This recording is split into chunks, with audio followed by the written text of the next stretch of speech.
What's up, you guys? Welcome back. And it's a big day, very big day. I also want to quickly thank you all for subscribing. There was actually a lot of support that I didn't expect, so thank you. Let's try to still go for 500 subscribers, and thank you guys for the continued support.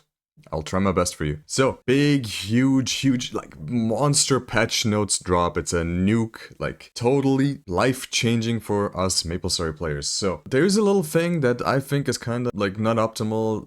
I just think it's weird that they're dropping these patch notes, like, 10 hours before the patch actually, like, starts. I think we should get it like a week before, and then we can have some correspondence with them to tell them, like, look, this and this, like, we need more info on this, or like, we need to change these kind of things. Like, this is not a patch preview, this is the actual patch notes. And there was still a lot of information missing and a lot of, like, just incorrect text boxes that they had to update later on. I mean, I think it's inevitably just going to be better after the test server drops, because when the test server drops, I'm pretty sure they will drop patch notes with the test server. So we just have to bear with it for now, and when the test server launches, then I do suspect it will get better. Now, let's get into the patch notes, and I will not go through everything. I will go through the most important things that are in this patch. So it's like a little bit easy to digest. I just go through the most important things, and if you're interested, you can just check out the patch notes on your own and you can read through some stuff. So I want to just quickly start out with the new permanent Lunar Pet, the new permanent VACPAT sale that will be ongoing. So now players will be able to buy a VACPAT year-round, and they will cycle through which VACPATs are available every 6 months. And this is great because usually players come to the game and they're like, oh, like, when's there gonna be a VACPAT sale? And we always tell them, like, probably the next big event, we don't know, right? It was always very inconsistent. So now this is good, this is smart. New players that come in and that enjoy the game can actually just buy their VACPAT outright, like whenever they want. The next thing is Mythic Star Style Boxes. I hate this concept. I hate that they even introduced this thing. Like, please, if you considered, like, spending money on this, do not. Like, please don't validate this terrible business practice of the Mythic Star Style Boxes. And now it's, like, getting worse because they're, like, gatekeeping the master label sets behind this. Like, they're the new master label set, they're gatekeeping it behind the Mythic Star Style Boxes, when other regions didn't have it like this at all. So it just feels a little bit disrespectful. And additionally, the color prisms you can only get from the Star Box, and it's like a chance to get it, when you can just buy it for like $6 in other regions. Like, please, like, stop shooting yourself in the foot, Nexon. This, like, if you just make the prisms buyable whenever, you will have more income, because there's like thousands of people that are just fed up with it, and they're like, listen, I'm not going to gamble and spend so much money just to have a chance at a prism, and it just feels like a disrespectful type of business practice. But instead, if you just let us buy it when we want and just dye our stuff, there's more people that will just straight up buy it. I would buy it. I would be like, oh, like, you know, I can dye, like, my favorite item, I can dye this or that, and I'll just buy it. When the other way around, that you're doing it right now, you're getting zero income from us, like zero income from people that think like that. And there's a lot of people that do think like that. Okay, the next thing is the familiar update. There's a lot of new stuff in the familiar update. They've removed a lot of bad lines. I actually was surprised. They did remove more lines than I expected, but they still somehow kept the changes your character's color or outline lines. I'm not sure why they kept that. I would really like to see them remove those as well, because they're completely useless. Now onto the bad part of the familiar update. A familiar slot expansion costs 1,000 NX. It costs $1 to expand your familiar system slots by 5 slots. 5 slots for $1. Are you insane? You should have just increased the slot capacity to 500, so people are not, like, miserable using your system. Like, this is something I cannot understand or get behind at all. Just what, like, why do you think making us pay for quality of life is, like, a good way to monetize the game? You did that with MVP and being able to use multiple black flames and multiple black cubes, bright cubes on your equipment, and that is already bad. I think you should change that system as well, so, like, lower tiers also have access to it, or, like, everyone has access to being able to use at least 2 cubes at once.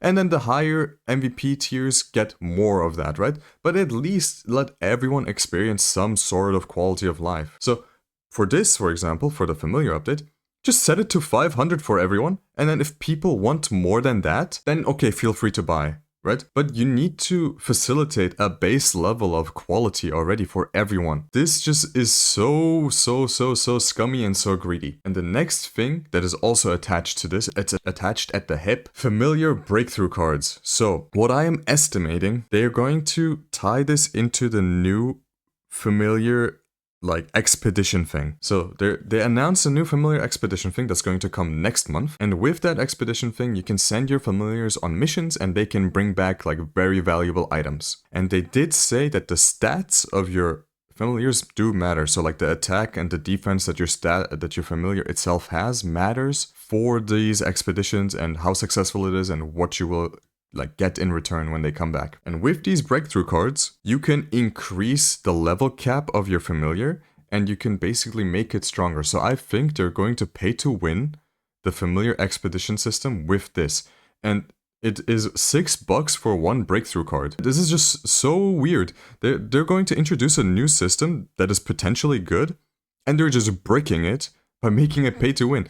Like, if it is really that egregious, I will just completely skip that whole system and not give a damn. So, now that we got some of the bad monetization out of the way, let's get into some of the more good things. We're getting Ren, and we're actually getting post-update Ren, because on KMS when she launched, they did not give the two separate dash skills, so she has a front dash and a back dash. We are getting to post update where you can separate it into two keys. So that's pretty good. We're getting the enhanced Ren already immediately. Next thing is the Starforcing Revamp. Overall, it's good. 23 is more achievable now. Getting a 23 is about 2 to 3 booms average, and 25 is what 23 used to be like rates wise. So it's around 50 booms to get 25 stars. So this is good for everyone. It is increasing the ceiling and it is also increasing the floor because you can safeguard higher and you can more safely get to 21 stars. Now, the bad thing about that is it is the same exact rates as KMS. So it seems like it will be very difficult or not even plausible for us to achieve anything over 25 stars.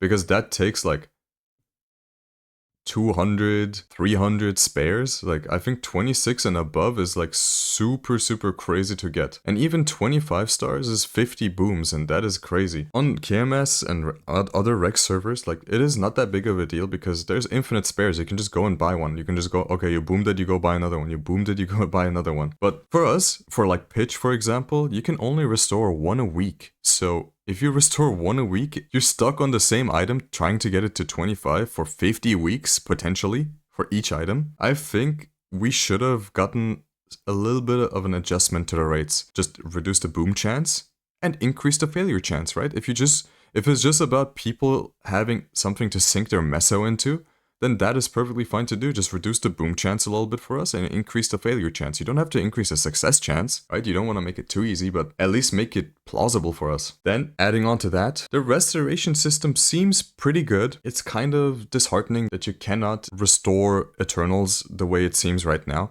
They've only mentioned Dawn, Pitch, and up to level 200 gear, so Eternals would not be included in that since Eternals are level 250 gear. And additionally, you can restore with a boss system, the boss restoration system. This is really good, but I think the only issue here is just you can't clear it in practice mode. And since you can't clear it in practice mode, you'll just miss out on party clears on like Extreme Saren or Extreme Black Mage, or you'll miss out on trades that you're maybe doing with your friends, because you have to do it in the real clear. Like, you have to use up your clear to actually do it. I think if they just give us the option to do it in practice mode, that would just solve everything and this would be pretty good. Overall, it's a decent system that they're giving us. And the way they're doing it is with the core system. Now, we need to still wait and see what the rates are, how many are dropped by the mobs that we're killing, how many fragments are dropped by bosses, because all that they've said is just they will drop at a set rate,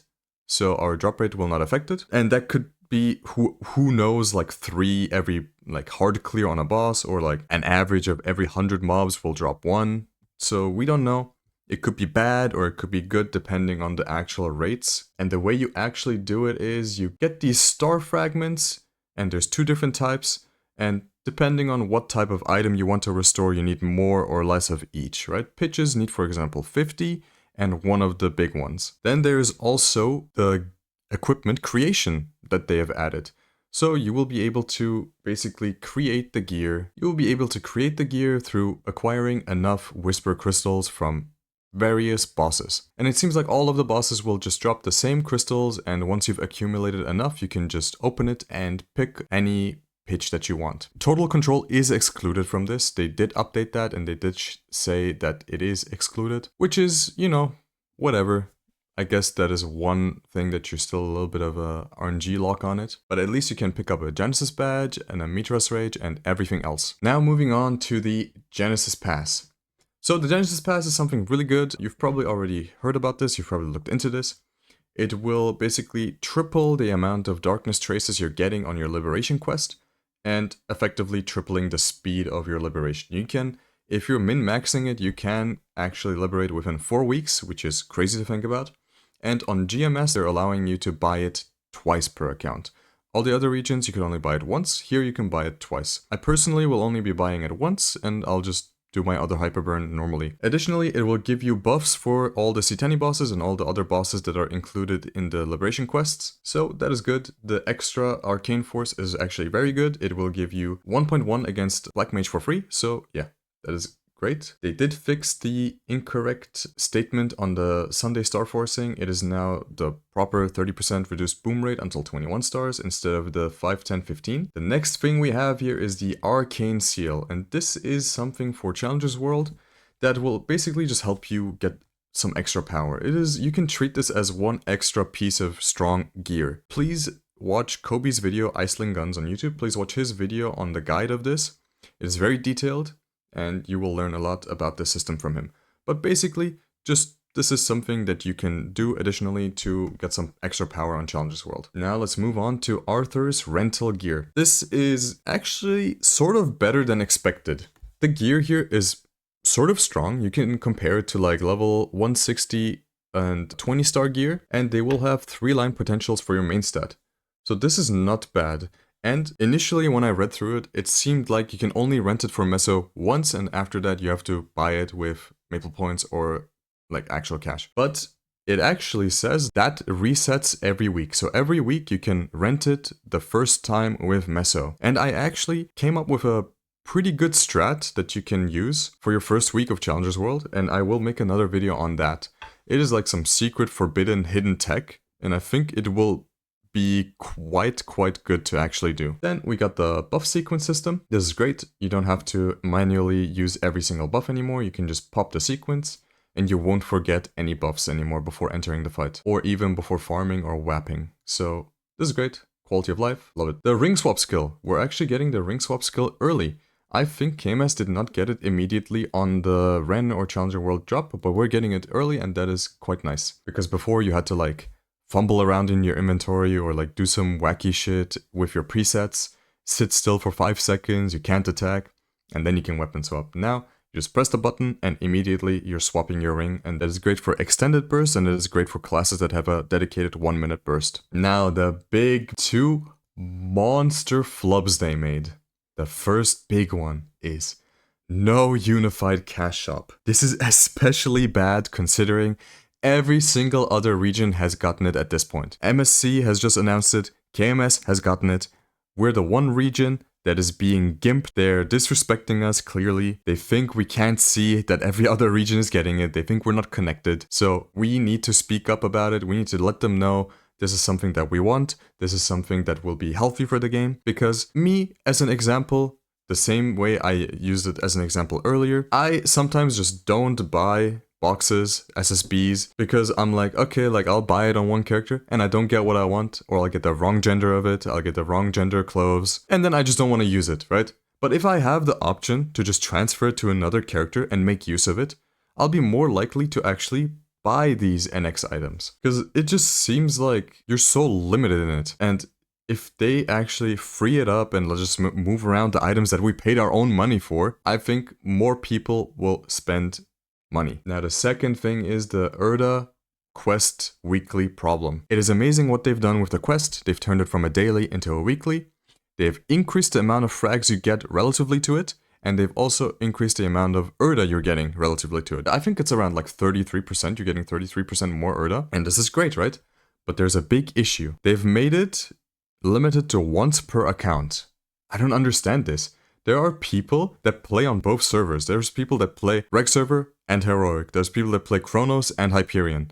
Why are you gating them out of, like, doing the quest on multiple worlds? You should just lock it to once a world, okay? It would be very, very strong, obviously, if you could do it on multiple characters in the same world, but locking it to once per account is something that is so counterintuitive, like it doesn't even make sense to me why you came up with this. So if you just change it to per world, this will be amazing.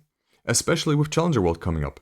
A lot of people have been disheartened because they're like, oh man, I was really looking forward to like do the weeklies on my Challenger World burning and on my main, and now that just seems like it is not an option. So if you can fix that, I think people would be very happy with you. The mood and the morale of the player base would increase, and overall people just wouldn't be so salty. So I hope all of you guys will also speak up about this if you agree with me, and maybe some people actually watch it that can help change something. So that's most of the important things. There's also another thing that is really, really good for us. We are skipping our cooldowns when entering bosses. So this is amazing. You don't have to wait anymore. You don't need to just save your burst like on the last boss. Oh, like I could kill with Origin right now, but then I won't have it for the next boss. But now you can just go in, obliterate them, and after obliterating them, you just go into the next boss and you have all of your cooldowns up and ready.